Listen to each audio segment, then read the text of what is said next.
Shabbat Shalom. I told you earlier what our parsha was. What did I say it was? Shoftim. Very good. Hilda, past chair of religious practices. Okay, so Shabbat Shalom. Our parsha this Shabbat is Shoftim, and it's primarily about leadership. And Hilda is a retired lawyer. And the distribution of power and accountability, magistrates, a Supreme Court, those things like that, the makings of an organized judicial and political structure. This is now being set up. Our lawyers love this parsha. This is the seed of their fruition. Juxtaposed to leadership, there are warnings against sorcery, witchcraft. Remember, I told you to think about witch, or forget about that. Bearing false witness when giving testimony. But one of the more interesting takeaways is the necessity for humility, even for kings. In our day and age, also for queens. Rabbi Jonathan Sacks of blessed memory recalls a story about Queen Elizabeth at the time of her Diamond Jubilee. On January 27, 2005, the 60th anniversary of the liberation of Auschwitz. Punctuality, said Louis, the 18th of France, is the politeness of kings. Royalty arrives on time and leaves on time. So it is with the Queen, but not on this occasion. When the time came for her to leave, she stayed, and one of her attendants said that he had never known her to linger so long after a scheduled departure time. She was meeting with a group of Holocaust survivors. She gave each survivor, it was an extremely large group, her focused, undivided, unhurried attention. She stood with each one until they had finished telling their personal story.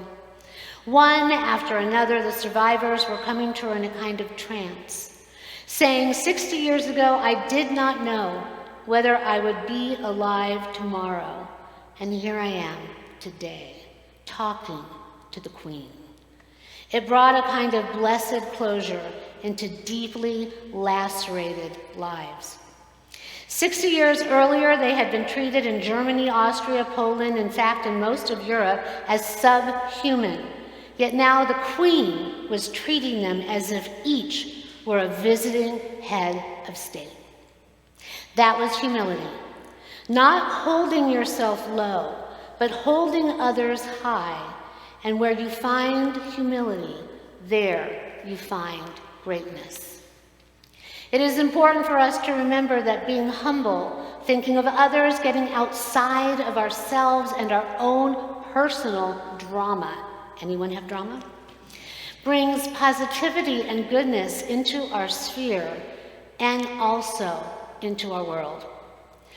We are cogs in a wheel that can generate positivity or negativity. Yes, God is there guiding us, but we have free will to alter our course to a degree and affect our individual and collective destiny.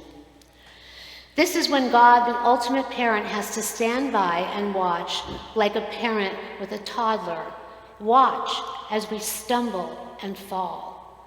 He or she is helpless at times, waiting for us to get up again and to not only walk, but to run.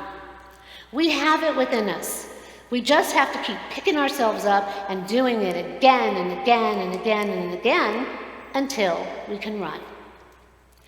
Run toward all that is good. Run toward all that is holy, and run toward that which is destined for us. Run toward and embrace the promise. Faith, humility, and spirituality all come with the promise of having it be good, because we are thinking and acting in ways that are positive. Positivity begets positivity. And we all know what negativity brings, just more chaos. Rabbi Sacks expounds further on this parsha, on the value of being spiritual and walking humbly with God. Spirituality makes a difference to the way we act, feel, and think. Believing that there is a God in whose presence we stand means that we are not the center of our world. God is. There is something greater. I am dust and ashes, said Avraham, the father of our faith. Who am I, said Moshe, the greatest of all prophets. Yet it was precisely at that moment Avraham called himself dust and ashes that he challenged God on the justice of his proposed punishment of Sodom and the cities of the plain. It was Moshe, the humblest of men, who urged God to forgive the people, and if not, blot me out of the book you have written. Despite their humility, these were among the boldest people humanity has ever produced. Humility means that you are secure enough to not have to be reassured by others. It means that you don't feel like you have to prove yourself by showing that you are cleverer, smarter, more gifted, more successful than others. You can still feel secure because you know that you live in God's love and that God has faith in you, even if you do not. You don't have to compare yourself to others. You have your task, your mission, your purpose in life, and they have theirs. And then that leads to a sense of cooperation rather than competing. This means that you can see other people and value them for what they are, meeting them where they are, secure in yourself. You can value others truly. Confident in your identity, you can value people who are not like you. You are not threatened. When we place the self at the center of our universe, we eventually turn everyone and everything into a means to an end, and then that diminishes them, which then diminishes us. Humility means living by the light of that which is greater than ourselves. When God is at the center of our lives, we open ourselves up to the glory of creation and the beauty that can be found in one another. The smaller the self, the wider the radius of our world. It is written in our Parsha, each of us is meant to act as if we were a king or a queen with honor and humility. We are created B'Tselem Elohim in the image of God, and we are meant to act as such. In just a few weeks, we will be praying to Avinu Malkeinu, our Father, our King, for compassion, to move from that seat of judgment to that seat of mercy, to look at our deeds in the past year and then to be benevolent, and to not only write, but seal us for goodness in the coming year. How can we ensure this? One way is to behave like Moses, who was considered to be the most humble man on earth. Behave with humility. Rabbi Sachs goes on to say, in Jewish thinking, arrogance is the worst of all traits, while humility is the greatest trait. Being humble, this does not mean that you are diffident, meek, self-abasing, timid, bashful, demure, or lacking in self-confidence. Moses was none of these. It means that you're honoring others and regarding them as important, no less important than you are. It does not mean that you're holding yourself low. It means holding other people so high that you can actually elevate them and see their glory, and then that radiates upon us all. It means roughly what Ben Zoma meant when he said in Avot, who is honored? One who honors others. Our Parsha this Shabbat says that a Jewish king is commanded to write for himself a Torah scroll and to carry it with him at all times. Not only must he write it, he must carry it with him. We just came through the 3 weeks of Av. Remember that whole negative time, but we still have Mercury happening and we're not really free till Rosh Hashanah. The most negative time in our Jewish calendar, when horrific things happen to us by egotistical maniacs like Hitler or the leaders of the Spanish Inquisition, but also the fact that our 2 temples were destroyed. Yet from that point on, we were meant to carry our Torah forward. Not just the prophecy, but its morality, its necessity for order, its necessity for structure, and its commands to be kind toward one another and to, yes, act humbly and walk with God. We are commanded to fight when necessary, as a king may fight in a war to conquer a nation or a people, but then also to behave in ways of dignity and grace and peace. As it is written in Proverbs of an Eshet Chayil, a woman of valor, all of her ways are pleasant ways, and all of her paths are peace. Whether male, female, or identifying as something else, we are all supposed to act in the ways of Torah, in the ways of a Sarik, of a Mensch, or an Eshet Chayil, even when fighting for our survival or our personal salvation, even when facing the darkest of times, even when waging war against our personal and our collective demons. We must remember, we all have Torah inside of us. It's in our DNA. We all have things that we need to conquer. We all have challenges to overcome. We all have people in our lives or circumstances that test us to prove the merit of who we are and what we are to become. We all have the opportunity to show up and to show our character, even when no one is watching. The key to a successful outcome is remembering that Torah will never fail us. The guidebook and God is always with us, even in the darkest of times. Yes, horrible, terrible things happen. But we can choose to not let the negativity pervade and overtake us, to not define us. We can choose to move through the storm knowing that it too shall one day pass. And then we will get to the other side and bask in the sunlight. We just have to have faith and hold on.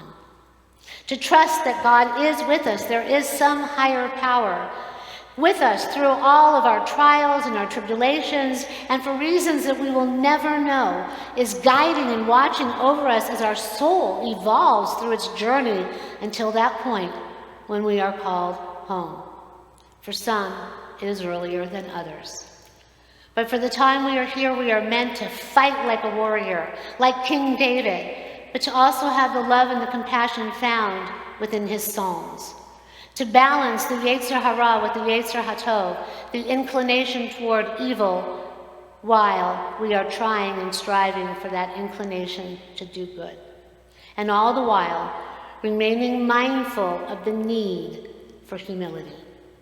When we want to scream and yell at the world, at our partners, at our families, at our friends, or even to the person that's driving on the street next to us, we need to listen. We need to listen to ourselves and make a gut check. Listen to the screaming voice inside our heads or maybe coming out of our mouth. And then try to find, as we do in the Shema, that still, small voice of God that is inside our souls all the time, begging to get out, to guide us through the hardship, to guide us through our aggravation, through our doubt, our fear, and yes, too, our pain. To help us get to the other side, beyond that moment when all seems most hopeless, to the lesson that is meant to be learned for ourselves, for our world, and then for justice to be served. The justice that is Shoftim. Our Torah is a book of legacy and story, our story, as a nation and a people guided by God. We each have an individual story, a story that then impacts a collective story as we interface with each other and our world. We're like dominoes, each impacting the other.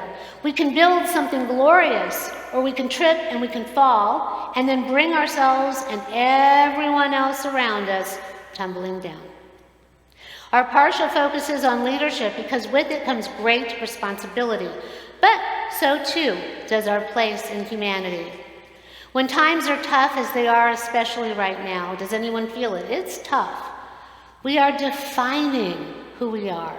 We are defining who we will be. We don't just show up on Rosh Hashanah asking to be written for mercy and goodness. We are laying the foundation right now.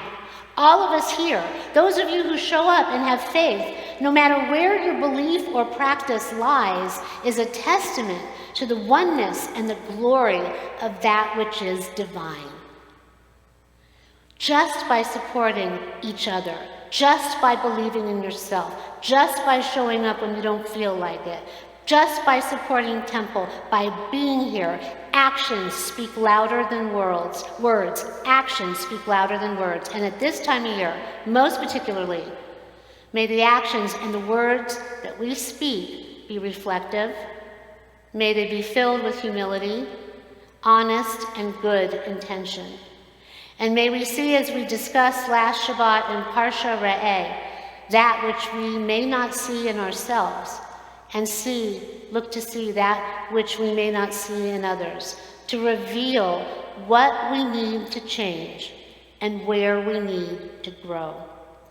May we have faith in that which isn't seen, and have faith that, yes, there is something there, greater than us, guiding us, forever guiding us. Let us not only listen, but hear, as we discussed in Parsha Ekev 2 weeks ago, so that our relationship with ourselves and with others will improve, and that we will be enlightened. And then, may we walk with humility, like Moses, Queen Elizabeth, and the greatest of kings, so that Avinu Malkeinu, our ultimate sovereign and parent, will inscribe and seal us for good health, happiness, and abundance, always for the purpose of sharing in the coming year. Ken Yehi Ratzon, may it be God's will. Shabbat Shalom.